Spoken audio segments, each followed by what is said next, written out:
Alright everyone, welcome to lesson 3 of 4 in our mini unit. Today we're talking about adjectives. Once again, I'll remind you, if you have stumbled upon this video first, I would recommend you watch the parts of speech nouns, parts of speech verbs video before hitting this one, just because we're going to continue to build on the concepts that we had worked on with those previous two videos. Moving forward though, what are our objectives for today? We are going to be understanding the definition of adjective. We are going to be locating adjectives within a sentence, but what is this? We have a third addition in our objectives list. We are going to recognize how adjectives are used to enhance writing, which ends up lending itself to the definition of adjective in the first place. Adjectives are a noun's best friend. Without adjectives, we lose description, we lose specificity, and we're a little bit more locked into the way that we speak without an adjective. So, as I've said, they are used to help describe, modify, or make things more specific. One way that I try and conceptualize this are these three questions right here. They help us answer which one, how much, and what kind. And if we're talking just sentence structure, adjectives generally come right before the noun. And this is something that's unique for English. If and a lot of the examples as far as linguistics go that I give, they're going to be referencing Spanish because that's the only language that I'm more familiar with. So if we compare those, if there are any Spanish speakers that are watching this video, the adjective noun placement is switched. So for English specifically, the adjective will come right before the noun. And this is something that we will overwhelmingly notice in all of the sentences that we jump into today, or if you diagram sentences on your own. And it is common to have multiple adjectives within a sentence, but there is a sort of system that we follow if we have multiple adjectives in a sentence, especially if they're consecutive. So let's take a look at that. With our three simple examples, just to get us started, I have given you guys a little bit of a legend here. Just like with our first video, we are going to be boxing those nouns. We are going to be circling those verbs. And the new addition, we are underlining adjectives in purple. It's probably going to get a little bit messy, but hopefully these colors are separate enough so that we can at least see the words and see what's going on. So to begin, I want to live in a big house. We're going to start out with our noun. And remember, that's a pronoun, so not quite a noun, but for the sake of this mini unit, we're just calling it a noun. It serves the same purpose. I want to live in a big house. I'm going through these systematically by part of speech. I don't want to be jumping from noun to verb to adjective to noun to verb. So I'm going to try and find all the nouns first, find all the verbs, and then since we're spotlighting adjectives, those will be last. So I want to live in a big house. I think those are all my nouns. What about verbs? I want, this is desire, this is an action. I want to live. There's another one. They're pretty close. I want to live in a big house. So if we remember those questions that adjectives generally answer, how much, which one, what kind.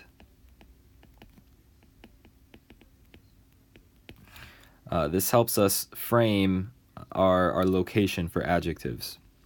There aren't many words left in this sentence. I don't think to or in or are substantive enough to be adjectives. So just by process of elimination, I'm going to say that big is our adjective. But if I didn't want to do that, if I wanted to use these sentences right here, I would assert that what kind, that is going to be the question answered by this adjective specifically. What kind of house do I want to live in? Do I want to live in a blue house? Do I want to live in a small house? No, I want to live in a big house. That is my adjective, that is my description, that is me answering what kind of house I'd like to live in.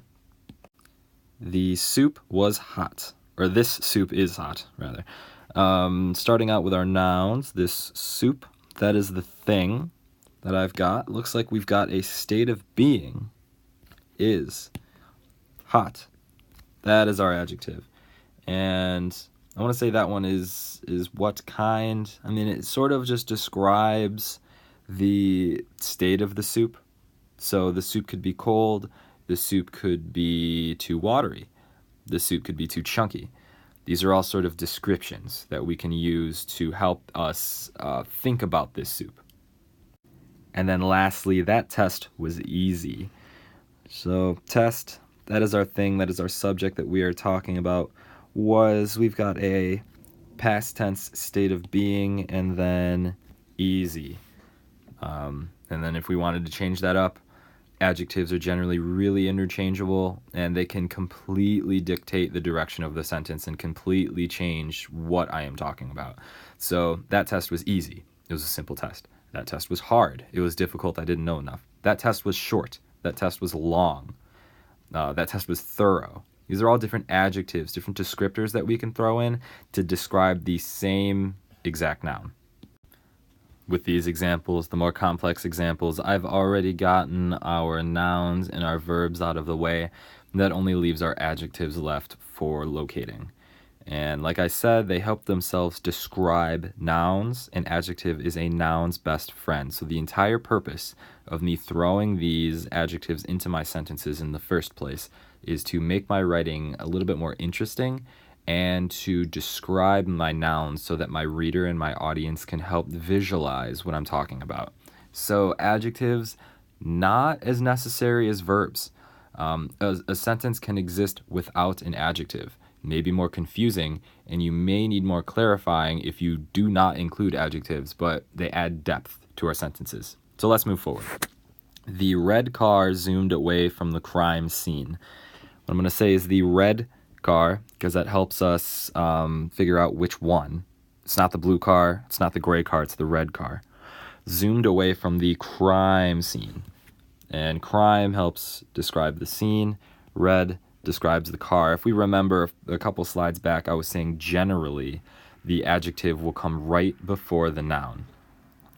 In cases like the soup was hot, the test was easy, obviously that's not the case, but there's a verb separating. There's a verb designating a state of being. If I'm just talking about the red car, the crime scene, that adjective will always come right before the noun, and that is a linguistic pattern that is just common with English. Next, has anyone seen my big blue binder? That is going to be big blue, and I covered it up, but there's a comma separating those two. If we have two adjacent adjectives, we separate them by a comma. Without that, it's not as grammatical. So we need to make sure that if we're throwing in multiple descriptors, they are separated by a comma first. Then lastly, the round table was dirty with old newspapers. The round table, not the rectangle table, not the circular table, not the kids' table. It's just the round table. It was dirty. And there are no adjacent nouns around it. But there is this was. Just like the soup was hot, the test was easy. It's a state of being, and it's another little pattern that we can see. Not as common as the adjective before the noun pattern, but we do see this happening as well. So the round table was dirty with old newspapers. What kind of newspapers? They weren't from today, maybe not even from yesterday. They're old newspapers. That last point that I had in that objective slide was for us to practice to enhance our writing. If you look through these 5 sentences, they can exist. They're kind of hard to read because I've thrown in an underline, blank space, but if they existed on their own, they're grammatical. There's nothing wrong with the sentences. Adjectives enhance our writing. They make our reader want to read because they can visualize these subjects, these nouns in their head. So it helps paint a more true picture. So if I was just saying the man took a walk through the forest and saw a cat, great, that's awesome. But there are adjectives that I can throw in that make that writing more descriptive and more vivid so that my reader wants to stay around. So for this practice, I don't want you just locating like you did for verbs and for nouns, because adjectives are something more special. I want you to try coming up with your own unique adjectives to fill into these sentence frames so that you can enhance your own writing, so that when you go forward and you're creating your own texts, you don't need to, set aside these blanks. You could just throw in these adjectives to spice everything up. So I'm going to give you another countdown. By the end of it, I'm going to have my own adjectives in here. they won't need to be the same. We're all coming up with our own unique list of adjectives and our own unique contributions to these 5 sentence frames. So I hope you come up with something creative. I hope you like my examples. And yeah, let's take a shot at this.